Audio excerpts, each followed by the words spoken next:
কথা তো আমি কইতেছি না মা, গেছিলাম তো, কিন্তু সেদিন তো আরো অনেকে আমার লাগেছিল, এটা তো তুমি দেখছো গো। কিন্তু অরণ্য তো ছিল ময়না। ঠিক আছে মানছি সিনেমা তুমি অনেকের সঙ্গে দেখতে গিয়েছিলে, কিন্তু ওই যে ক্যান্টিনে বসে কথা বলা, কি ভেবেছো আমরা কিছু জানি না বুঝি? কলেজে তোকে যখনই দেখা যেত সেটা অরণ্যর সঙ্গেই দেখা যেত, এই কথাটা তো ঠিক। তুই ওর সঙ্গে বেশি সময় কাটাতিস, সেটা তো ভুল নয়।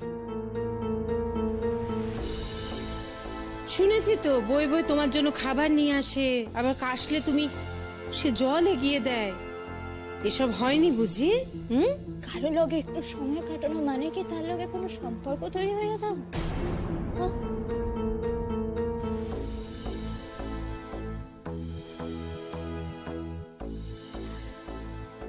মা, আমি না গ্রামের মানুষ, আমি তো গ্রামের মানুষ হয়েছি, ওখানে তো বড় হয়েছি, কিন্তু আপনারা হক বলে তো গ্রামের মানুষ নন, আপনারা তো শহরের।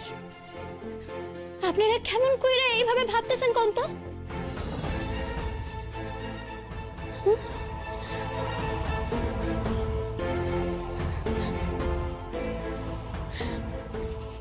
মহুদিদি, তুমিও তো কলেজে পড়ো, তুমি একখান কথা নিজের বুকে হাত রাখা কত? তুমি কি কোনোদিন কোনো ছাড়ার লগে কথা কও নাই? বলবো না কেন? কোনদিন তার লগে তুমি সিনেমা দেখতে যাও নাই, ক্যান্টিনে বইয়া এক লগে খাও নাই?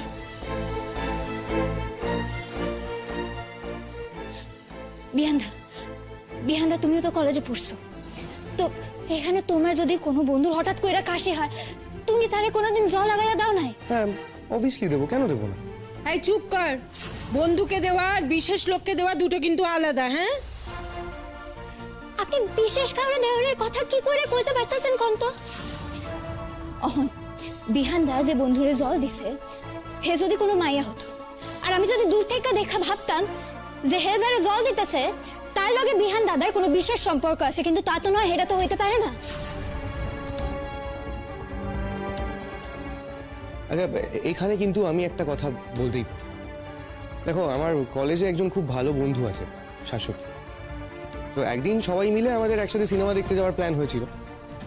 শাশ্বতীর কোনো কারণে সেদিন হয়ে উঠছিল, ও যেতে পারছিল না সিনেমাটা দেখতে। আমি কিন্তু ওর জন্য অপেক্ষা করে গেছি, আমিও সেদিন বাকিদের সাথে সিনেমাটা দেখতে যাই, পরে আমরা দুজনে একসাথে ছবিটা দেখতে গেছি। কিন্তু তার লগে তোমার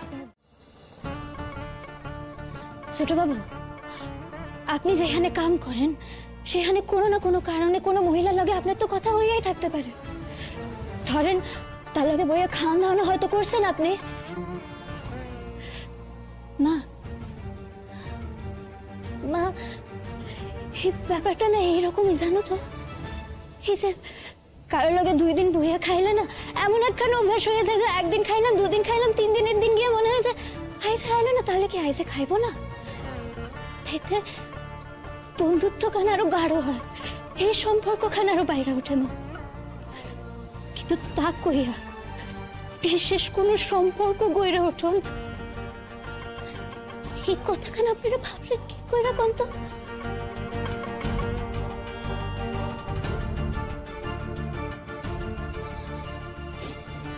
আচ্ছা, এখন কথা কত, একজন সাওয়া আর একজন মাইয়ার, এদের 2 জনের মাঝে শুধু বন্ধুত্ব থাকতে পারে না? থাক ময়না, সম্পর্ক নিয়ে আর কাটাছেঁড়া তোকে করতে হবে না। আর তাছাড়া এইসব কথাবার্তা এখন কেন বলছিস? তুই তো অলরেডি ডিভোর্স পেপারে সই করে দিয়েছিস। ওর যে বন্ধু সে নিশ্চয়ই মাঝপথে হাত ছেড়ে দিয়েছে, সেই জন্য আবার এখানে ফেরার চেষ্টা করছে। মেজমা, আপনি না দয়া কইরা শুনছেন, আমি আপনার কাছে হাত জোড় করতেছি, আপনি না নিজেও বুঝতে পারতেছেন আমি কি সব কইতেছেন। আচ্ছা তুমি কেন এত কথা বলছো আমি বুঝতে পারছি না তো। মা, তুমি কি থামতে জানো না? এই এক ফোঁটা ছেলে এত বড় বড় কথা তোমাকে।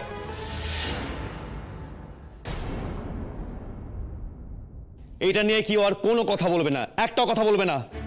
সবাই ভুলে যেও না, আর যদি ও না আসতো তাহলে কিন্তু আমরা সকলে বিপদে পড়তাম। ও যদি কাগজপত্রগুলি না নিয়ে আসতো আমরা মহা বিপদে পড়তাম আজকে। অন্তত সেই কারণে আমাদের সকলে ওর কাছে কৃতজ্ঞ থাকা উচিত। একদিন ও আমাকে বলেছিল যে ডাক্তারবাবু আমরা না হয় দূর থেকেই ভালো বন্ধু থাকি। এই কথাটা তো আমি রাখতে পারিনি, কিন্তু ও তো রেখেছে। যখন আমি বিপদে পড়েছি ও কিন্তু এগিয়ে এসছে। অন্তত আমি ওর কাছে বন্ধু হিসেবে কৃতজ্ঞ।